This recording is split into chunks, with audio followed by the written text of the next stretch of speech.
चलो शुरू करते हैं ना। कहाँ पर आ गए थे हम लोग? मॉड्यूल नंबर 2 है ना। तो मॉड्यूल नंबर 2 को देखो है ना, पढ़ाई की आवश्यक सामग्री और वातावरण, ये इसका नाम हम लोग दिए थे। ठीक है, मॉड्यूल नंबर 2। तो ये है पढ़ाई की आवश्यक सामग्री। अब ऐसा लगता जरूर है कि पढ़ाई की आवश्यक सामग्री अपने को नहीं पता है क्या? बिल्कुल पता है अपने को, ऐसा लगता है। सामग्री व वातावरण, ठीक है, वातावरण। अब ये दो बातें हैं, ठीक है। ऐसा लगता है कि पढ़ाई की आवश्यक सामग्री अपने को सब कुछ पता है, लगता है कि नहीं लगता? सब लगता है। लेकिन एक चीज़ दिखाऊं, ये पहचान लोगे अगर तुमको पता होगा तो। एक चीज़ दिखाता हूँ, ये क्या है? ये नोटबुक में क्या है? हाँ, फ्लैश कार्ड है ये, ठीक है, फ्लैश कार्ड है। हाँ, लेकिन ये ऐसा लग रहा होगा कि ये स्टिकी नोट्स है, अलग होता है ना स्टिकी नोट्स, है ना। स्टिकी नोट्स में क्या करते हैं, चिपकाने के लिए दिया होता है छोटा, हालांकि बड़ा वाला भी आने लग गया है वो, लेकिन ये फ्लैश कार्ड है। अब फ्लैश कार्ड का उपयोग करोगे तो इतना लंबे टाइम तक की याद रहता है। मैं तो सारा पुराना फ्लैश कार्ड फेंक चुका हूँ, इसलिए नहीं है मेरे पास। ये नया वाला मंगाया हो तो ये नया है। अब इसमें करते क्या है कि इस पर आगे पीछे लिख करके रखते हैं और 3 डिब्बे बना लेते हैं। एक डिब्बे में जो याद है उसको लिख देते हैं, पूरा याद हो गया उसको लिख दिए, मतलब डाल दिए। इसके बाद दूसरा वाला जिसमें पूरा याद नहीं है उसमें डाल दिए, जिस एक पूरा याद नहीं है उसको लिख दिए, तो 3 डब्बे बना दिए। और उसको क्या करते हैं, जिसमें पहला है जिसको अभी अभी बनाया उसमें डाल दिया, फिर दूसरे वाले में डाला, जब वो थोड़ा याद हो गया दूसरे वाले में डाल दिए, फिर पूरा याद हो गया तो तीसरे में डाल दिए। इस तरीके से फ्लैश कार्ड का उपयोग करते हैं, तो बहुत लंबे टाइम तक याद रहता है। वो कॉमर्स की चीज़ें बहुत लंबे टाइम तक याद रही, IAS की कई चीज़ें बहुत लंबे टाइम तक याद रही, वो इसी कारण है, फ्लैश कार्ड के कारण। लेकिन इसका बताओ मुझे, उपयोग कोई करता वो दिखता है? वो दिखता ही नहीं, कोई भी नहीं दिखता। अपने IAS के टाइम पे इसका उपयोग किया था।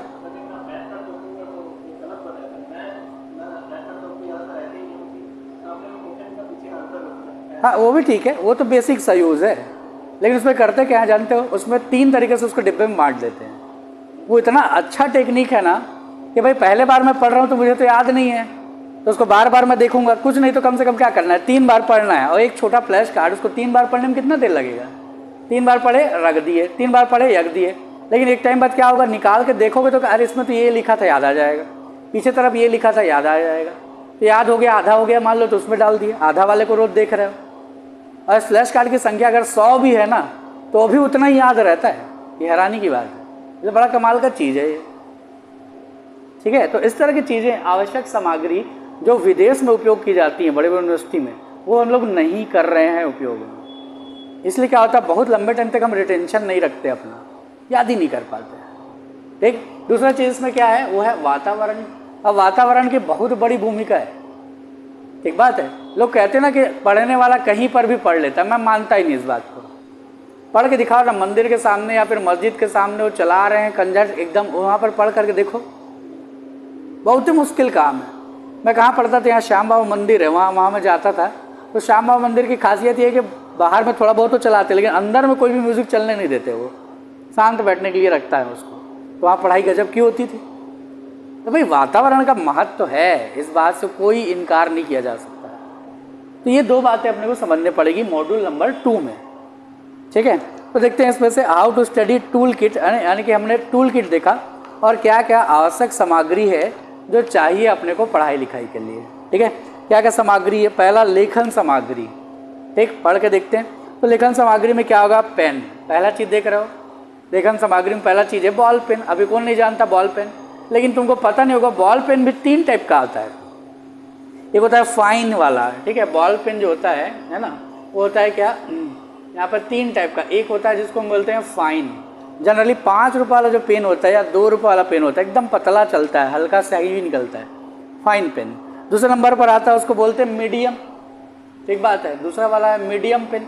ये मीडियम पेन क्या होगा, 0.7 mm का होता है, 0.7 mm इतने का होता है, ठीक। ये कैसा चलता है, थोड़ा सा भद्दा चलेगा, थोड़ा सा, ठीक है। 7-8 रुपये 10 रुपये वाले तक के पेन में कई बार देखने को मिलेगा। एक मॉन्टेक्स का एक आता तो लोहा लगा हुआ पेन, अगर याद हो तो, ये है मीडियम लेवल का। और एक होता है लास्ट वाला, वो है ब्रॉड पेन। अब इसका उपयोग किस लिए करते हैं अगर जानते होगे, ब्रॉड पेन का जो इसका साइज होता है 1 mm। अब ये वाला याद होगा तो ये किसके लिए करते हैं जानते हो? ये गोला वाला जो होता है, गोला को क्या करते हैं ऐसे भरने के लिए, याद आ रहा है? OMR शीट में जो गोला होता है कंपटीशन एग्जाम में, तो उसको भरने में काम आता है वो वाला पेन। या इसको क्या करते हैं, इस वाले पेन को हम उपयोग किस लिए करते हैं? इसमें हाईलाइट करने के लिए, हाईलाइट करने के करेंगे, या तो हेडिंग बनाने के लिए भी इसका उपयोग करते हैं, हेडिंग में अच्छा लगेगा, ठीक बात है। तो ये है, इसके उपयोग होता है। तो पहला चीज़ तो पेन, समझ में आया? तो पेन चुनना भी क्या है, उद्देश्य के अनुसार जरूरी है भैया, कि मैं लिखने वाला काम कर रहा हूँ कि गोदागादी वाला काम कर रहा हूँ, इस तरह का पेन उसमें चुनना पड़ेगा। इसलिए देखा होगा जो प्रेजेंटेशन होता है, मेंस वाले लोग जानेंगे, मेंस वाले जो प्रेजेंटेशन करते हैं उसमें हाईलाइट करेंगे और उसके बाद लिखेंगे इस वाले में, चित्र बनाएंगे इस वाले में, ये सब है लेकिन वो बताते नहीं हैं।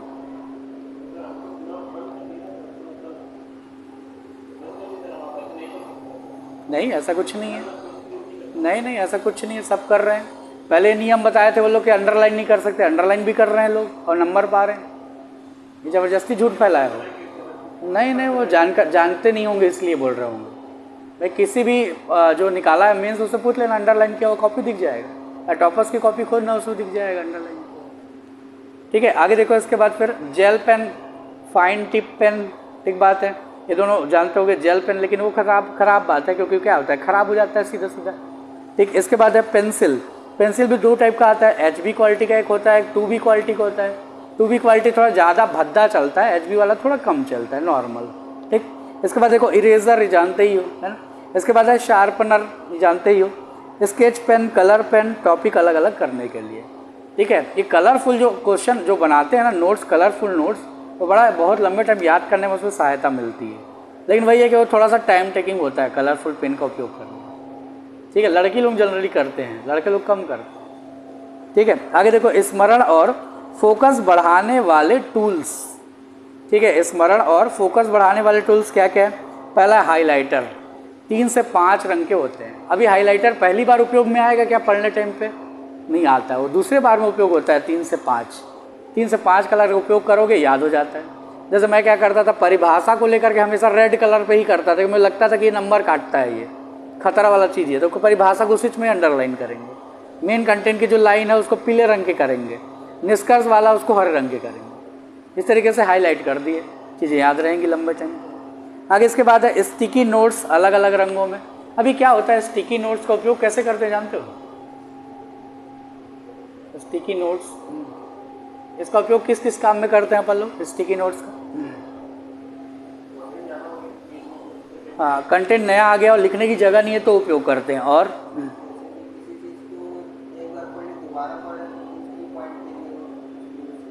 हाँ, की पॉइंट लिखने के लिए यूज़ करते हैं, ठीक बात है। तीसरा,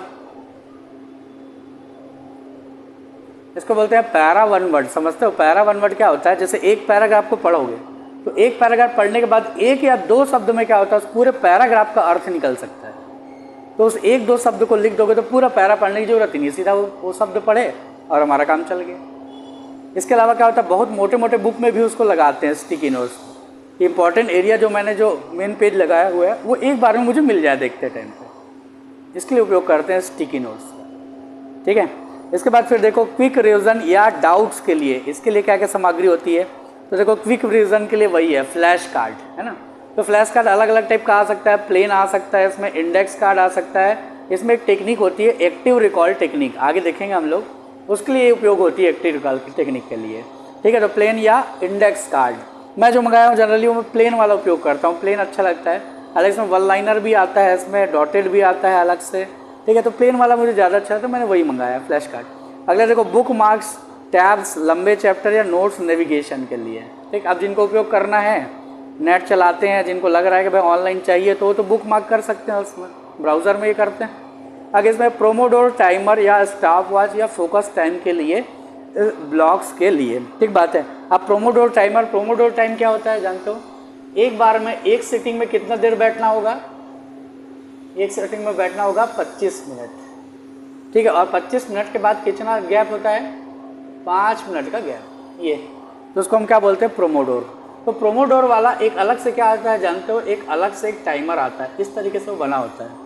ठीक है, और उसको देखोगे तो क्या होता है, इधर तरफ लिखा होता है 5 यहाँ लिखा है, यहाँ पर 10 लिखा हुआ है, यहाँ पर जो है वो 20 लिखा हुआ है, यहाँ पर 25 लिखा नहीं यार, यहाँ पर जो है, यहाँ पर 10 के बाद ये 15 आएगा ना, ऐसे 15 आएगा, इसके बाद फिर यहाँ पर 20 आएगा, इसके बाद फिर यहाँ पर 25 आएगा और यहाँ पर जो है स्टार्ट आएगा, ऐसा होता है ये।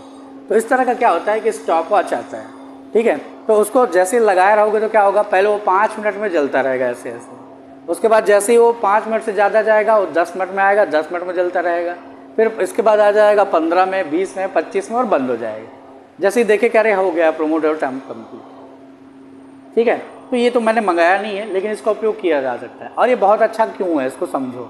देखो ये जो स्टॉप वॉच है इसमें क्या लगातार जलता रहेगा। अब तुमको लगेगा अरे मेरे को जल्दी जल्दी पढ़ना है, इसको जल्दी जल्दी पढ़ना है, 25 मिनट में जितना हो सके मैं करूँगा, जितना हो सकता है लिखूंगा। तो पूरा पूरा पूरा अपना हाथ पैर लगाकर सब कुछ लगा करके वो करते गए 25 मिनट, तो देखोगे इतना भयंकर याद होता है जिसका हिसाब नहीं, इतनी भयंकर समझ बढ़ती है जिसका हिसाब नहीं इस 25 मिनट में। तो ये चलता रहेगा तो क्या करोगे, कम जितना भी कम समय दोगे उतना में क्या होगा, उन चीज़ों को बहुत बार रिविजन कर डालोगे। लेकिन वही होता है कि प्रोमोडोर में क्या करते हैं, बाकी सब चीज़ें छोड़नी पड़ती हैं। मोबाइल साइड में बंद रख करके रखना पड़ता है, उसमें साइड में बंद रख करके रखो मोबाइल, कि कोई आ रहा है तो उससे बातचीत ना करो, कोई और डिस्टर्बेंस है, सारी चीज़ छोड़ो, तब जा करके प्रोमोडोर टेक्निक काम आती है। तो उस तरह का एक स्टॉप वॉच होता है, बड़ा काम का है वो, ठीक है। देखो अब ये चीज़ भी शायद ही पता रही होगी, ठीक, प्रोमोडोर वॉच है ना। इसके बाद फिर देखो नोटबुक और ऑर्गेनाइजेशन टूल्स क्या क्या होते हैं। देखो सामान्य रजिस्टर, लाइन और ब्लैंक दोनों, ठीक बात है, रजिस्टर तो उपयोग करते ही हैं। डिवाइडर वाली फाइल या फोल्डर, अब ये उपयोग नहीं किए होगे, ये जानते हो डिवाइडर वाले जो फाइल्स होते हैं तो जानते होगे, ऐसे फाइल आते हैं और इसके अंदर अलग अलग क्या होते हैं, अंदर में ऐसे फोल्डर्स बने होते हैं अलग अलग, तो सामान रख सकते हो सीधा सीधा। लेकिन इसमें इंपॉर्टेंट बात क्या है, एक कॉपी भी ऐसी आती है, जानते हो, ये मान लो ये है ऐसे बनी हुई है और यहाँ पर क्या होगा, ये 2 लाइन में बटी होगी, ठीक है। और 2 लाइन में जो बटी होती है तो एक तरफ क्या करते हैं, जब एक तरफ टीचर लिखवा रहा होता है तब लिखते हैं, इधर तरफ जब टीचर लिखवाएगा तब लिख रहे हैं, और इधर तरफ क्या कर रहे हैं, दूसरी तरफ कौन लिख रहा है, तो दूसरी तरफ जब तुम पढ़ोगे उस टाइम पे कुछ नई बात समझ में आई है या लग रहा है कि ये चीज़ नहीं समझ में आई है या लग रहा है कि कुछ क्वेश्चन आ रहा है डाउट मन में, तो दूसरी तरफ लिखता है। ये किसका होता है, ये स्टूडेंट का। इस तरह की एक कॉपी होती है, ठीक है। इसी कॉपी को क्या बोलते हैं हम लोग, इसको बोलते हैं कहाँ चला गया, हाँ, डिवाइडर वाली कॉपी, ये डिवाइडर कॉपी इसको बोलते हैं, ठीक है। ये बड़ा काम का होता है डिवाइडर कॉपी, ठीक है। अगर तुमको चीज़ें समझ में नहीं आ रही है, लंबे समय तक बनाए रखना है तो ये काम आएगी, ठीक। आगे इसके बाद फिर आ जाओ नीचे तरफ, देखो स्पाइरल बाउंड या बाइंडर नोटबुक, यानी विषय अनुसार नोट्स रखने के लिए।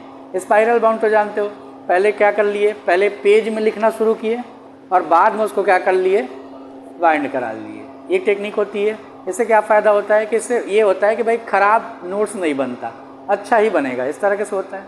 इसके बाद A4 पेपर और क्लिप फाइल, एक बात है, A4 पेपर होते हैं, अलग अलग नोट्स निकालते हैं। अब ये काम तो करते नहीं यहाँ के बच्चे, जानते हो पढ़ते टाइम पे क्या होता है, पढ़ते टाइम पे ना, एक जैसे मान लो कि मैं पुस्तक पढ़ रहा हूँ और पुस्तक पढ़ते टाइम पे मैंने क्या किया, एक पेज अलग से रखा और पुस्तक में जो चीज़ पढ़ रहा हूँ उसको क्या करूँगा, लगेगा बहुत इंपॉर्टेंट, मैं लिख करके इधर रखूँगा, लिख करके इधर रखूँगा, लिख के इधर रखूँगा। तो आखिरी में जब इन शब्दों को लिखूँगा तो क्या होगा, वो पूरा का पूरा जो चीज़ है वो एक साथ मेरे दिमाग में आ जाएगा उन शब्दों के कारण, और वही शब्द तो फिर ज़्यादा याद रहेंगे। इसको और कैसे करते हैं, स्टिकी नोट्स में भी ये चीज़ करते हैं कि पहले पढ़े और स्टिकी नोट्स में साइड में उन शब्दों को लिख दिए, तो उसको दोबारा पढ़ने की जरूरत नहीं पड़ेगी, लेकिन अगर लग रहा है तो दोबारा पढ़ भी लिए, ठीक है। तो इसके लिए काम में ही आती है ना, यानी A4 पेपर्स और क्लिप फाइल। क्लिप तो छोटी छोटी आती है, देखोगे इस तरह का एक क्लिप आता है, देखोगे ये इस तरह का एक क्लिप, उसका उपयोग करते हैं बहुत जगह पर चिपकाने के लिए या 2 पेज को जोड़ देने के लिए या किसी पेज को मोड़ करके रखने के लिए, इस सब में क्लिप काफ़ी उपयोग आती है, ठीक है। आगे देखिए इसके बाद फिर डिजिटल सपोर्ट माहौल के लिए, हेडफोन और ईयरफोन। ठीक, अब ये चीज़ की मैं आलोचना करता था, कई बार किया कि यार हेडफोन लगा के कैसे पढ़ाई होती है, तो मेरे को पता चला कि अरे भाई इसमें क्या है, कुछ म्यूज़िक ऐसे होते हैं जो कंसंट्रेशन को बढ़ाते हैं, ठीक है। इसमें वाइट नॉइज़ या इसको बोलते हैं क्लासिकल म्यूज़िक। एक तुमने सुना होगा तानपुरा, जानते हो तानपुरा, जानते हो क्या होता है? जब ध्यान करोगे, ध्यान में बैठोगे तो एक तरह का म्यूज़िक चलाते हैं, देखो तानपुरा होता है पूरा पूरा, हाँ ट्याओ ड्याओ एकदम चलता रहेगा, एकदम शांत कर देता है माइंड को। और जो तानपुरा वाली म्यूज़िक है वो क्या करती है, कॉन्सेंट्रेशन बढ़ाने में काम आती है। वाइट नॉइज़ क्या होता है, एक तरह का खर खर खर खर खर खर जैसी आवाज़ करती रहेगी, लेकिन वो कॉन्सेंट्रेशन बढ़ाती है। चेक करना नेट पे कि वाइट नॉइज़ क्या है, या फिर ये क्लासिकल म्यूज़िक क्या है, ब्राउन नॉइज़। हाँ, और एक और नॉइज़ भी आती है यार, उसको मैं नाम बोल रहा हूँ, अल्फ़ा म्यूज़िक कुछ बोलते हैं उसको, अल्फ़ा म्यूज़िक या बीटा म्यूज़िक ऐसा कुछ उसको बोलते हैं। हाँ, उसको सुनने पे भी बहुत कंसंट्रेशन बढ़ता है। अगर उसको सुनते सुनते में अगर काम कर रहे हो तो क्या होगा, चीज़ें ज़्यादा याद होंगी, डिस्टर्बेंस कम होगी। मैं बोलता हूँ क्लासरूम में लगा करके रखो, क्या दिक्कत है, ठीक बात है।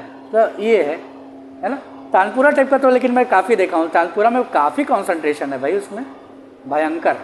तो मेरे को लगा कि यार ये टेक्निक भी बहुत अच्छी है, कान में लगाया जा सकता है। ठीक, कई बार हेडफोन लगा कर मैं करता भी हूँ, मन होता है तो लगा लेता हूँ। ठीक, आगे देखो, इसके बाद लैपटॉप या टैबलेट डिजिटल नोट्स और रिसर्च के लिए तो जानते हो, स्टडी ऐप्स भी आते हैं। अब देखो ये नया चीज़ है ना, जैसे नोशन एक ऐप आता है, एंकी जो ऐप है वही फ्लैश कार्ड के लिए ऐप है ये। इसके अलावा फॉरेस्ट एक ऐप आता है, गूगल कीप एक आता है, देखो नोट्स रखने के लिए, मैं इसका खूब उपयोग करता हूँ गूगल कीप का। ठीक है, इसमें एंकी बहुत अच्छा है, नोशन और फॉरेस्ट तो कम उपयोग में आते हैं, बाकी ये अच्छा है, ये स्टडी ऐप्स इनका उपयोग करना चाहिए।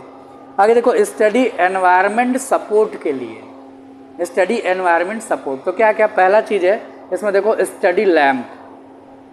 अभी कहोगे कि इतना इंपॉर्टेंट क्यों है, बहुत ज़्यादा इंपॉर्टेंट है। लैम्प में पढ़ के देखो और इस तरह की लाइट में पढ़ के देखो, अंतर पता चलेगा। क्या अंतर पता चलेगा, लैम्प पे जब पढ़ोगे ना तो पीछे से पूरा क्या होता है, अंधेरा। देखो ये आजकल चला रहे हैं लोग, जो है जो डार्क रूम चला रहे हैं लोग, स्टडी वाले जो लाइब्रेरी बनाए हैं, उसमें सब तरफ तो अंधेरा होता है, लेकिन पढ़ने वाली जगह पर लाइटिंग होती है, उसका बड़ा साइकोलॉजिकल इफेक्ट है। हाँ, ध्यान उसमें बढ़ता है। इसलिए लैंप मैं भी रखा था, एक छोटा सा मेरा भी लैंप है, लेकिन मैं बहुत ज़्यादा देर उसमें पढ़ नहीं पाता हूँ, मेरी इसमें कमी है। मेरे को लगता है कि ये लैंप भी अच्छा नहीं है, बाद में मेरे को ऐसा लगता है।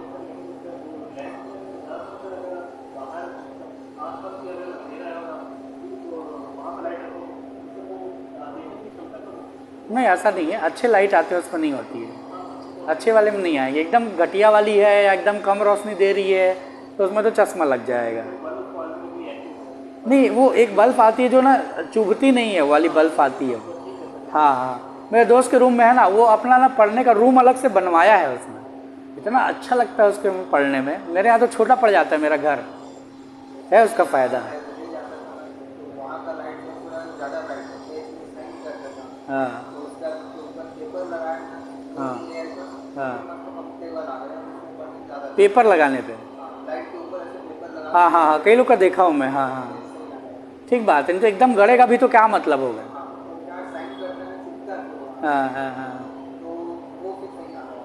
ठीक बोले। ठीक समझे, इसका लैम्प का, स्टडी लैम्प का महत्व है भाई, बढ़िया है।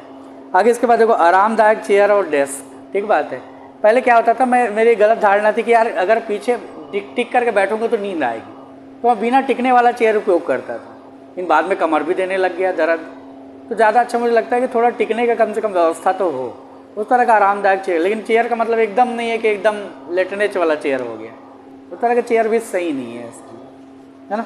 आगे देखते हैं इसके बाद, फिर देखो मिनी प्लांटर, है ना, मिनी प्लांटर या मोटिवेशनल कार्ड्स, वातावरण शांत और सकारात्मक बनाए रखने के लिए इसका बड़ा महत्व है।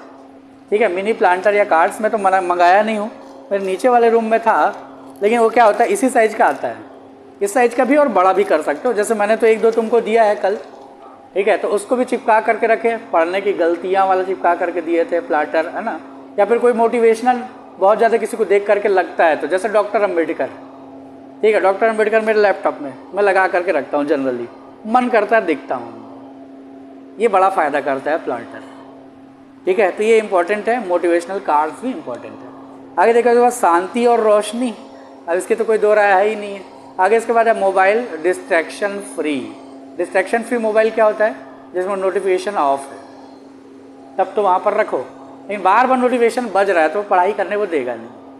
मैं तो सारा नोटिफिकेशन ऑफ रखता हूँ, वो आता ज़रूर लेकिन वो बजता नहीं है, बाद में चेक कर लिया अगर लग रहा है तो। आगे इसके बाद माइंडसेट, मैं सीखने आया हूँ। देखो ये कीमती बात है, हमारा माइंडसेट क्या हो, मैं सीखने आया हूँ। ठीक है, ये देख करके हम पढ़ते नहीं है, ऐसा माइंडसेट लेकर के नहीं चलते। उल्टा कैसा माइंडसेट लेकर के चलते हैं, मतलब कॉम्पिटिटिव फील्ड में पढ़ाया, उसमें देखा हूँ बच्चों का माइंडसेट क्या होता है। जैसे मैं शुरू पढ़ाना शुरू किया था 2016 में, 2016 या 15 में है शायद, पढ़ाना शुरू किया तो मेरे दाढ़ी वगैरह नहीं आता था, पूरी दाढ़ी तो आती नहीं है, और बहुत पतला दुबला भी था और छोटा चश्मा लगाता था। तो जब पढ़ने जाता था तो मेरे से बड़े बड़े उम्र के बच्चे, लड़के, दाढ़ी वगैरह बड़ा, उनको ये क्या पढ़ाएगा। सबसे पहले यहीं सर के यहाँ गया था पढ़ाने के लिए, तो ये क्या पढ़ाएगा, ऐसा वाला बात। लेकिन जब धीरे धीरे हुआ तब समझ में आया सामने वाले को। तो क्या होता है, अगर माइंडसेट वैसा ना रखो कि मैं बड़ा हो चाहे छोटा हो, मैं क्या करूँगा, मैं सीखने आया हूँ भाई, बड़े से भी मुझे सीखना है, और अगर कोई मेरे से छोटा है तो उससे भी मुझे सीखना है। अगर ये माइंडसेट होगा तब गजब की पढ़ाई होगी। ठीक, अगला देखो, अतिरिक्त लेकिन सहायक सामग्री। अतिरिक्त है वाटर बॉटल। अब ये जानते होगे, अगर पानी की कमी हुई तो चीज़ें याद नहीं होंगी, समझ में भी कम आएगा। ये हम लोग के लिए ज़्यादा है, टीचर्स के लिए, क्योंकि लगातार बोलते हैं हम लोग। तो इसी कारण मेरे डॉक्टर ने कह दिया ORS पियो, तुम 1 लीटर पानी में डाल कर रखो, एक दिन में 1 लीटर पियो ORS। वो मेरे को दे दिए, आज ही के बाद है वो दिया हुआ। तो डिहाइड्रेशन वाला जो है बड़ा नुकसान करता है पढ़ाई को, तो दिन भर पानी के बीच बीच पीना चाहिए। ठीक है, आगे इसके बाद देखो, वाइट बोर्ड या स्लेट। अब देखो कठिन टॉपिक्स जो लगता है कि लिख करके रखना है इसको, तो छोटा छोटा वाइट बोर्ड आता है, वो वाइट बोर्ड लगा करके रखते हैं और उसमें चुपचाप लिख दिए भाई कि याद रहेगा, मुझे लिख दिए याद रहेगा। ठीक है, तो वो छोटे वाइट बोर्ड्स भी काम में आते हैं। आगे इसके बाद देखो, एफर्मेशन कार्ड या विजन बोर्ड मोटिवेशन बनाए रखने के लिए। एफर्मेशन कार्ड क्या होता है, इसमें हम मॉड्यूल नंबर 10 में देखेंगे। एफर्मेशन कार्ड में क्या होता है, उसमें अच्छी अच्छी बातें अपने बारे में लिख करके रखे रहते हैं। एक बात है, जैसे मेरे एक फेवरेट लाइन थी, मैं वो आज भी, मैं ओशो की लाइन है लेकिन मेरे को फेवरेट है तो मैं लिख कर रखता था। वो लाइन ये है कि सामर्थ्य से ज़्यादा आशा महत्वपूर्ण है। या पूरी लाइन इसकी ऐसी है, सफलता के लिए सामर्थ्य से ज़्यादा आशा महत्वपूर्ण है। अभी ओशो की लाइन है। ओशो से पूछा गया सफलता के लिए क्या जरूरी है, तो उन्होंने कहा कि सफलता के लिए आशा ज़्यादा जरूरी है, ना कि सामर्थ्य। क्यों, अब ऐसा कोई पूछने वाला बात है। तो देखो, सामर्थ्य रहते हुए भी लोग नहीं कर पाते, लेकिन आशा रहते हुए भी संसाधन नहीं है फिर भी लोग कर जाते हैं, ये देखा होगा। तो आशा ज़्यादा जरूरी चीज़ है किसकी तुलना में, सामर्थ्य की तुलना में। एक बात है, यही अभी मेरे साथ भी लागू हो रहा है। अभी मेरे पास बहुत सामर्थ्य इसमें है नहीं, देखो ये सब मेरे को आता नहीं बहुत ज़्यादा, लेकिन मेरे पास आशा अभी भी है, इसलिए टिकने का निर्णय इसी पर लिया कि यार यही टिकेंगे, इसी को लेकर के चलें। आया समझ में। तो ये क्या, इस तरह की लाइंस जो है उठा करके लिखते हैं। जैसे डॉक्टर अम्बेडकर की का कथन है ना, तो है ना, बी एजुकेटेड, बी एजिटेड और बी ऑर्गेनाइज। यानी कि पढ़ो, है ना, नहीं पढ़ाई करो, संगठित रहो, और क्या करो, एक और कोई शब्द है, शिक्षित बनो। ऐसा कुछ 3 का शब्द है। ये बड़ा मोटिवेशन के लोग को लगता है। जब स्वामी विवेकानंद का कई लोग का लगता है, देखे होगे, उठो जागो तब तक रुको मत जब तक लक्ष्य की प्राप्ति ना हो जाए। अभी क्या है, एफर्मेशन कार्ड्स। ठीक, आगे आते हैं। इसके बाद फिर गृह कार्य। एक लिस्ट बनाइए कि आपके पास किन चीज़ों की कमी है, आपको उसे खरीदना आवश्यक लग रहा है। ठीक, अब ये मैंने गृह कार्य बना करके दिया हुआ था। मैं यही सोचता था कि एक एक दिन में ये चीज़ कराते चलूँगा, लेकिन लग रहा है कि मॉड्यूल एक मॉड्यूल आधा घंटा में ख़त्म हो जाएगा। लग रहा, कोई दिक्कत नहीं है। अब इसको लिखो, बनाओ, क्या आवश्यक सामग्री जरूरी है।